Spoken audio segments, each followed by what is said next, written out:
everyone and welcome back, or if you're new, just welcome here in general to my channel. This is the second piece of a three-part series I'm doing about dating in Korea. The first piece, which I did about a month ago, was about how and where to meet boys, because again, this is coming from the perspective of a foreign girl going to Korea and meeting native Korean boys. And the second piece is all about advice, and the third piece later will be story time. So my last dating video and the first video I ever made about the concept and theme of just dating in Korea was actually the video where I received my first hate comment as well as many other hate comments. And this is, I think, a learning opportunity for so many of us. And I had to report, I think, half of the comments because they weren't even, they were hate speech. It was there's no way to sugarcoat it. I don't want any of that negativity in the comments section. I'll go through and I'll try to find all that negativity and I'll try to get rid of it for you or report those users that just have nothing nice to say about things like this. I'm not doing this because I feel personally attacked. I actually started dating outside of my culture when I was in 10th grade, so a sophomore in high school. And high school, for many people, is just one of the worst times to do or try anything new outside of the norm. I was teased a lot, even by friends. Some of it just verged on bullying by people that were close to me too. My family didn't get it. So I dealt mentally and emotionally with all of that stuff like 5 or 6 years ago. So I've come to just kind of like take it as it is, and I know that this is how some people are, but for a lot of you that maybe haven't actually physically dated anyone outside of your culture yet, this might be new and a little scary to you because you don't know how your parents or friends or community will react. So I don't want that negativity to be around you guys, because you're gonna get that in real life if that's the kind of community you live in. But again, all of this hate stuff is actually kind of a good segue into this advice video, because ultimately your happiness is yours and no one else can determine how happy you are in a relationship. No one else can tell you if what you're feeling is right or what you're doing is right or who you're with is right. Don't let anyone else try to make you feel down or make you feel bad about exploring outside of your culture. But that being said, don't fetish any other culture, because that just takes it 10 steps further. That's a whole other pot. But anyway, this is the dating in Korea advice video. I would like to start with some things that I found online. The first thing I'm going to talk about is actually from dramafever.com. I had to address this because I'm actively calling you out, Drama Fever. So this is some of the advice this website gives for dating in Korea. You might have at least 2 best friends who are exactly the same as you and understand you. Watching movies, going to famous restaurants, and sharing emotions are done by your friends, so you don't need to have a boyfriend. If you feel lonely because of a boyfriend's absence, your girlfriends will help you overcome it or forget it for now. If you want to find a boyfriend, these are things that you shouldn't do with your friends. Hang out in groups. It makes men afraid of coming close to you. You don't want to look like this. And then it's literally a picture of like 10 girls hanging out. Oh my God. The concept that you will not be approachable whatsoever if you're with friends is just so ridiculous. I was approached several times in public by men who were not in groups, by themselves, and I was in a group of my American friends, who, mind you, 2 of them were black. So imagine a group of American girls, 2 of which are black, walking around. That must be one of the, probably according to the author of this article, one of the most intimidating groups that could possibly be around for a boy to approach. And I was still approached, so like, call it bullshit on that, Drama Fever. It's not a crime to be in a group of friends. A different point, not about being in a group of girls, but still some lovely advice coming from Drama Fever. Show your reaction to his humor. However, don't be a clownish character. Don't try to make a man laugh until you are close to him. When men show off their humor, it doesn't mean that they want you to do that too. Humor is so important in a relationship. If you can't joke about something with someone, why would you want to be in a relationship with them? You should be able to have the same sense of humor and establish that as quickly as possible. And I'm sorry, I'm not gonna shut my mouth and not try to be myself or show my personality or be funny just because I don't want to intimidate a man. God forbid a woman makes a joke that's funnier than a joke a man could make. This is just such a sexist piece of advice that you shouldn't try to make him laugh just because he's trying to make you laugh. Like, oh, remain subservient, stay back a little bit, let him do his thing, and then maybe when you're close, you can open up and show him your true personality. I don't think so. Let who you are come out the minute you meet on the first date. I'm gonna make a joke when I wanna make a joke, and if he doesn't think it's funny, then it's not gonna work out. A lot of the other articles I found were just kind of a little sexist, and so general advice to you ladies is just not to compromise yourself for the sake of making a man comfortable. If he's comfortable with you as you are in your purest form, you're making jokes, you're feeling confident, you're walking around with your friends, if he's still into that, he's a keeper. I mean, of course, there's like a lot of other things that go into whether or not a guy is a keeper, but like, you shouldn't need to water down your personality or make any compromises that involve like losing friends just for the sake of a guy. My second piece of advice is very important for this kind of culture, and that is not to be so dead set on your idea of an ideal type. The concept of an ideal type is very much used quite frequently in Korea. Like K-pop idols will be on certain talk shows and the hosts will be like, oh, what's your ideal type of girlfriend? And they'll like list all these things. And it's great if it's a general list like, oh, my ideal type is someone that would make me laugh and someone that would like to go hiking with me on the weekends. Just someone that meets your interests and would be compatible with you. Like, oh, someone who would be kind and considerate. That's not too much to ask.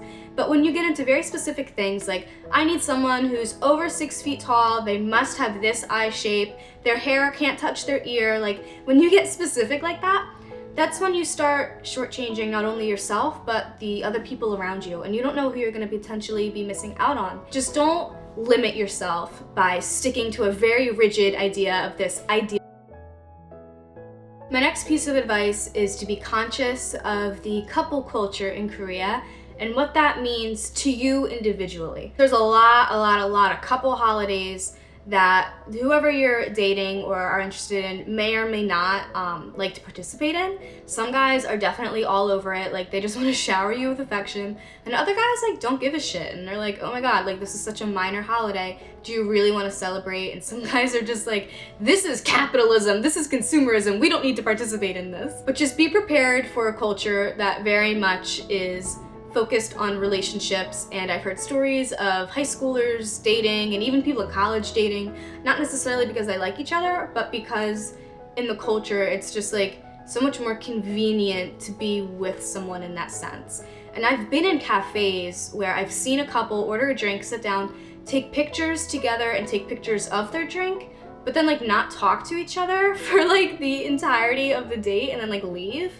And that's just like so weird to me. But anyway, just be prepared for couple culture. Next advice is geared towards there being a language barrier, which is going to be extremely plausible if you're a foreigner living in Korea trying to date native Koreans. Of course, there's going to be a language barrier. Some deal with the language barrier very well, and they want to maybe use you to learn English. I definitely know that happens sometimes. You might think you're dating someone or getting along with someone really well, but really in their mind, they're just using you to practice their English. Others just don't let it really get in the way. They're kind of like confident enough in who they are as a person and who you are as a person where they know they're gonna mess up sometimes, but they don't let it affect the relationship, if that makes sense.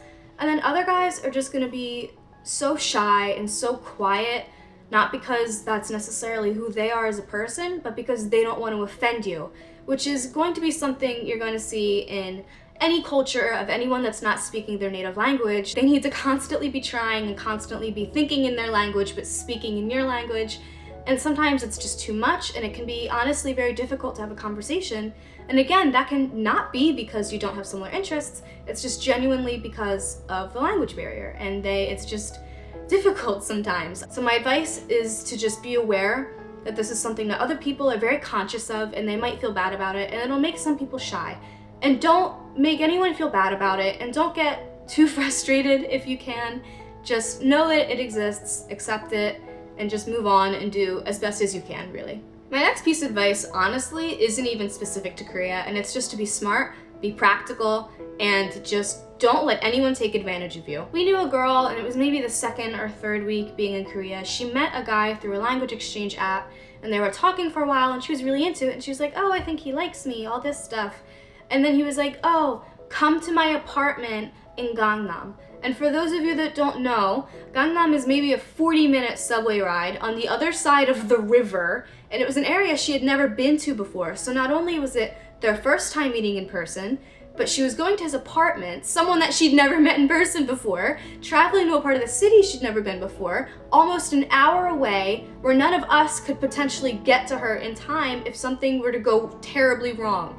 Girls, just be smart. If it seems dangerous or it seems a little shady, it's dangerous. If that's what it feels like, if your gut is telling you this is weird, it's gonna be weird. And as I said in my first video, fuckboys exist everywhere. Jerks are everywhere. People are gonna take advantage of you no matter what country you're in. You can't always give people the benefit of the doubt and be like, oh, this sounds weird, this sounds dangerous, this sounds sketchy, but what if it's not? And this is a nicer culture than where I come from, and people tend to be kinder and they treat strangers better. No, don't let anyone take advantage of you no matter what. My last piece of advice also isn't necessarily geared towards Korea in specific, and I've mentioned it, I think, in little bits and pieces throughout the entire video, but girls, just be yourself, be confident, be true to who you are. Don't try to make yourself more feminine or more cutesy or more kind of like submissive because that's what you think a guy or a Korean guy will want,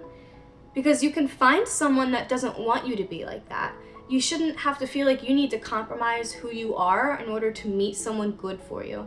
You should be able to tell jokes, you should be able to hang out in groups, you should be able to wear what you want and still be able to find someone that accepts all that and will think you're funny and will like your friends and just won't be intimidated by anything about you just because of ABC. And just be true to who you are. Be safe, girls. Be considerate. Just always be aware of your surroundings. Especially, again, this will be in story time, but if you start to notice that you're in a place where like there are increasingly more love hotels, get the fuck out of there. Be safe, but enjoy yourself. Dating is so much fun, especially when you're exploring a new culture at the same time and you're with fun people and it's just a great environment. When you're in another country, you're the foreigner and other people are locals, and they take you to these like cool spots and cafes that you wouldn't have found otherwise. They can take you to these places and read things and explain things to you, and they know like the cultural background of certain things. And even if you're just making friends and going around, you don't need to date while you're abroad to know all these things. Just being immersed in another culture while you're abroad is just so worth it and so valuable, and you'll get so much out of it. So once again, I've probably beaten this dead horse so many times, but be safe, don't compromise yourself, be confident, and just have fun. So that's it for my dating in Korea advice video. I hope it was helpful or cleared anything up for you guys or made you realize anything. So once again, thank you so much for watching, and I'll see you again with my third and final dating in Korea video, which is story time. I will see you guys next time. And don't let any haters or anyone even in real life tell you that your love is wrong, ever, for any reason, for anyone, ever. Girls, power to you. Okay, that's it. Bye bye.